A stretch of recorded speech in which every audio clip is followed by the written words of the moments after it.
Hey there, this is Pastor Purple. As you know, I'm going to take off my glasses because the glare is ridiculous. Right, so we've got a lot to get through today. I've had a busy day and I've had to write points down so that I don't forget to tell you anything. So, the fun stuff that I've done that I've discovered is that gel pens are awesome. Oh my gosh, like I used to love gel pens, but now I absolutely adore gel pens. That's kind of an aside to the more serious stuff that I've had to do today, or the more fun, or, you know, work stuff. So, and the reason I found out that gel pens were awesome, just by the by, is that I've reignited my creative side. And although I got a lot of flack for not being arty or what have you at school, I really, really love creativity and doing different things. And so a friend of mine, bless her, has gotten out my creative side. And today that culminated in me rediscovering my gel pens. And so now I'm like, oh, I need to get some real gel pens. I only have like one purple one. Can you believe it? Just one purple one. That's never going to work, really. But anyway, in all seriousness, today we've had a sports club. We've been doing this all week. It's been phenomenal. It's, you know, you think, oh, well, then maybe people always think about numbers.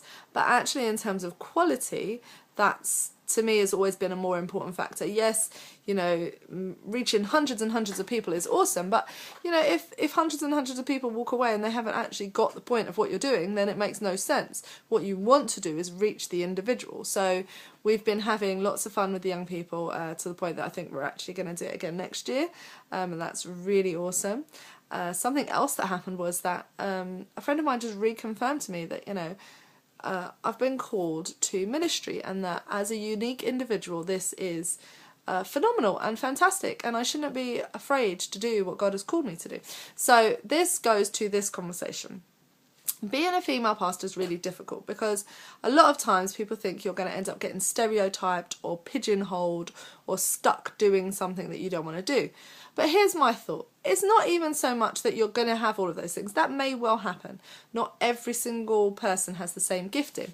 But then I just think to myself, hold on a second, doesn't that mean that all the men are actually stereotyped and pigeonholed? Because if the only way to be a pastor is to do it in a male way, then you're all being stereotyped. It's not me that's being stereotyped and pigeonholed, it's you.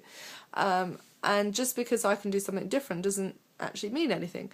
So I say all of that to say, I love being a youth, teens, children's, families pastor. That's what I love doing. I love that creative side. I love writing children's stories. I love writing, and by that I mean actual books, not just doing children's. I love doing children's story at church. I love creative church. I love doing sports clubs and after school programs and homework clubs. I love connecting with the children and the families and doing all of that stuff. So why is that a bad thing? Actually, if we had more of those kinds of pastors who this was their calling and that's what they did, and they didn't just use youth ministry or kids ministry as a stepping stone to what they really want to do, then wouldn't our churches be richer? Wouldn't we have more families staying in churches? And don't forget, after all, you know, people say, oh, but I'm single, so you don't have parents. You don't have siblings, you don't have, you know, I do appreciate, and I've always appreciated that, and I was single for many, many years of my life, so, and I wasn't one to date around, so I've had that kind of single experience, but that doesn't mean that you're not part of a family, and it doesn't exclude you from family things, and I know that's difficult, and also, there are people that are pastors for single people. I mean, just because I do this doesn't mean that I'm excluding the whole world. So, I get all digressed, but I'm very excited because I think it's really important. You know, people talk about we should invest in our next generation, we should, but actually they don't. We don't employ youth pastors, family pastors, children's pastors. When's the last time you went to a church and there was actually a worker who was there specifically to look at the children and wasn't getting distracted with all the rubbish that's going on in the main church?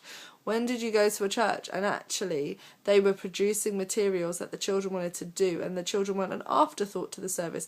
You know, we'll stick them in the tiny slot and then basically for the rest of the church service, be quiet, we don't want to hear you.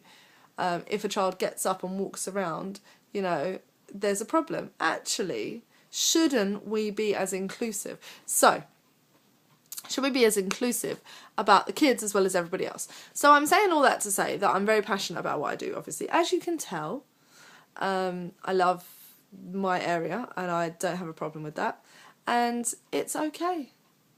You know, for a long time it was like, because I'm a woman, because I'm gifted in a certain area, because God has blessed me to speak in a way that people relate to and understand, especially children, especially young people. People are like, oh, don't get pigeonholed doing that, Tabitha, you know, you need to branch, you need to be a real pastor, as if working in with the families, with young people, with children is less than being a real pastor. Like somehow my work doesn't count if I'm in that area. Somehow it's irrelevant. And that's rubbish. It does count. It's equally as important. In fact, let's be honest, if we're not doing that, we're losing our young people. 80% of young people will leave the church. 80%. You have your children born into the church, right? And 80% of those born in the church will leave the church by their 18th birthday. Do you not think we should invest in that? Yes, I'm not saying we shouldn't do evangelism and we shouldn't try and reach other people. But if we're losing our own young people at such a high rate, seriously, shouldn't we be investing as much there? Anyway, I'm quite excited and I'm quite passionate that I've discovered that it's okay to be me, which doesn't make any sense because of course it's been okay to be me the whole time. No, I've been okay with it, but it was just, you know, when something just clicks in you and you've had a light bulb moment. And so I continue. So remember I told you ages ago that I'm writing children's books. Watch this space. I'm back on it like a flash. You know, and just watch this space for loads of stuff that I'm doing, because do you know what? I think it's important that we talk honestly and openly. And I know there'll be people out there who are like, but you're excluding me. I'm not excluding you. My ministry is not just about one particular area. It's not just about one person or one grouping. But I am very passionate. I'm currently working with young people and with children, and I'm very passionate about that.